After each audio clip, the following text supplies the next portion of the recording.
nobody fully. Always one foot on the ground. And by protecting my heart truly, I got lost in the sounds I hear in my mind. All of these voices I hear in my mind. All of these words I hear in my mind. All of this music, and it breaks my heart. And it breaks my heart. And it breaks my heart. When it breaks my heart.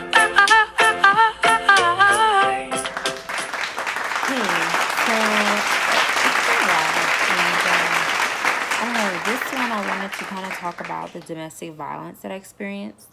Anyway, so I wanted to give one story about the time that my husband bit me. So this had to have been so this happened a couple years ago. It had to have been a couple years ago. It was like when we were freshly getting divorced. It was probably about 6 months after he left us. It was one time in general that we met up. So all I know is I was in the car with him and we were talking.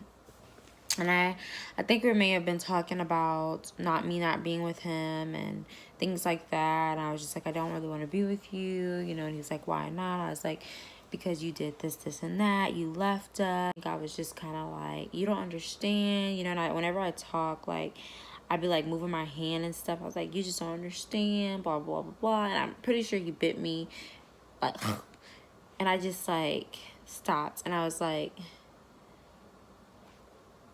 did you bite me? And he was like, yeah, because you just pissed me off. And I was like, but why did you bite me though? Because you don't understand. And I was like, okay, but why did you bite me though? And he was just like, man, I don't care. I don't care about what you got to say, blah, blah, blah. And so I get out of his car. It was really, really, it was crazy. I get out of his car and I like run to my door, like my car, and I like hear him open the door. And like at that time I think I had it was like one of those cars that unlocks, like whenever you press the unlock button, it unlocks all the doors. And I was kind of like really nervous. I was like, ran in my car, unlocked the door, Hairpin got in, locked the doors back, started the car. And he was like, coming to the car, beating on the door, beating on the windows, like, open the door, man, stop playing. And I was like, oh my God, like, this man just bit me, so I'm scared right now because I didn't do anything to deserve to get bitten. And then on top of that, he was like, like trying to get me, like, come here, what are you doing? Like, come on.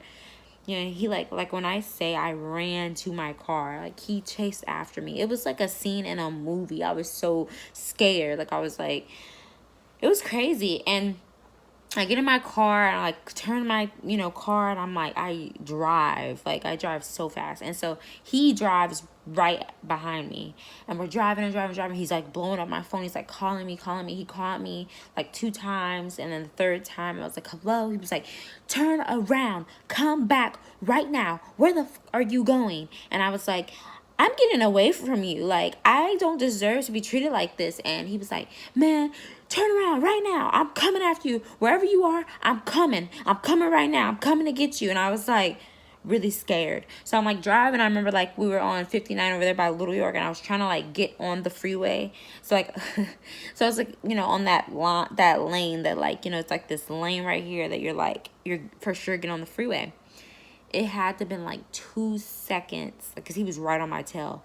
2 seconds, I literally just hopped over, like real quick. Like I hopped off the freeway. Like I might have went over the median, honestly, that little thing right there. So I went over, and then he went, he ended up going straight on the freeway. He looked back at me like he was like pissed. Like it was just anger in his eyes. It was like a whole nother person. It was not my husband.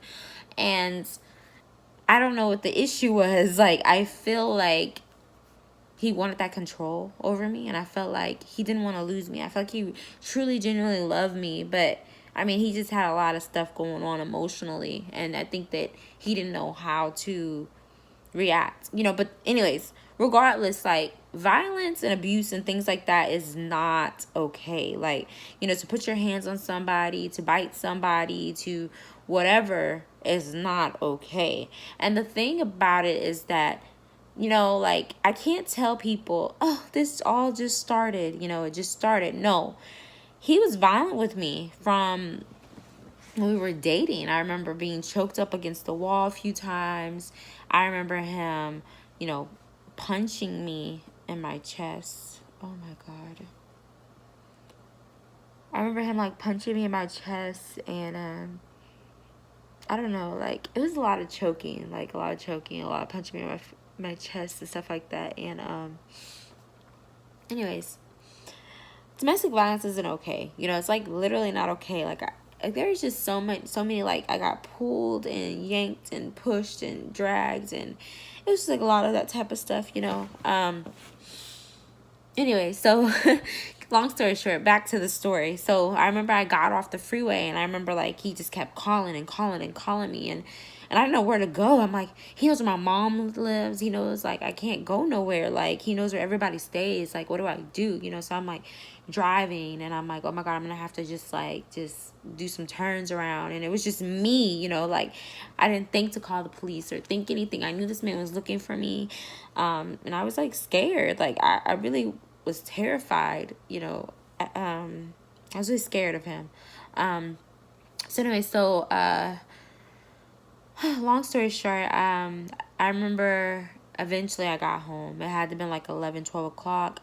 And I eventually just went to my mom's house. He wasn't there, but he did blow up my phone. I had like 30, 40, 50 missed calls. I don't remember. It was so many. It was like in the 2 digits.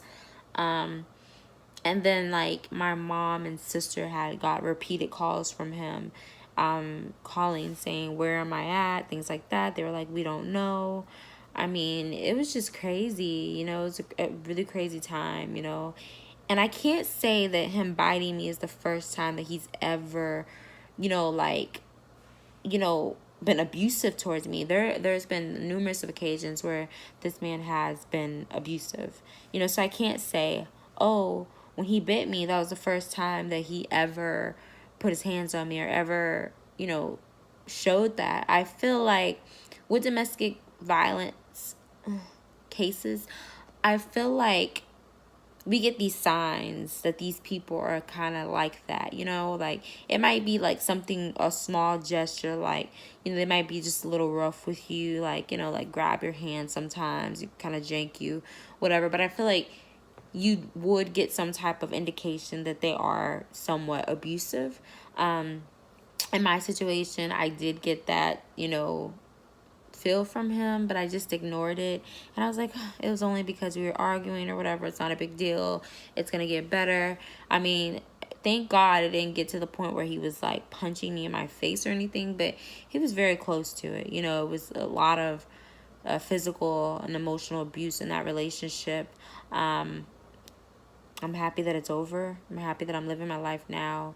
But that was the story of him biting me. I just want to let y'all know that with domestic violence, I feel like you definitely should reach out. You definitely shouldn't do it alone, because I did it alone, and it really could have gotten worse from there, You definitely should know, like, your worth, and know that, like, you deserve the best, So at the end of the day, you should never let anyone treat you any less than the best, because you deserve the best. Regardless of how someone treats you, that's just a reflection of how they feel about themselves. If they treat you like that, if they abuse you and make you feel less of anything, it's because that's a reflection of themselves. It's how they low-key feel about themselves, and they kind of like express it upon other people so that they don't feel as bad about themselves. But definitely reach out, definitely get help. Don't ever in your life let anyone, take advantage of you or make you feel like you're anything less of a human being. That's just my advice, and reach out. There's people out there willing to help, definitely. I know that for a fact. There's all types of services, all types of shelters. There's resources out here, for women and men, and children who are going through things like that. So don't ever give up. Don't give up hope. Know that, like, know that there's an end. Like, know that you're not alone, and know that you can reach out and that you're going to receive that help. I hope you guys have a better day. I love you guys so much, and like, share, and subscribe. And I am just so thankful that you are watching my videos. Like, this actually really means a lot to me. So if there's any topics that you want me to talk about, just let me know.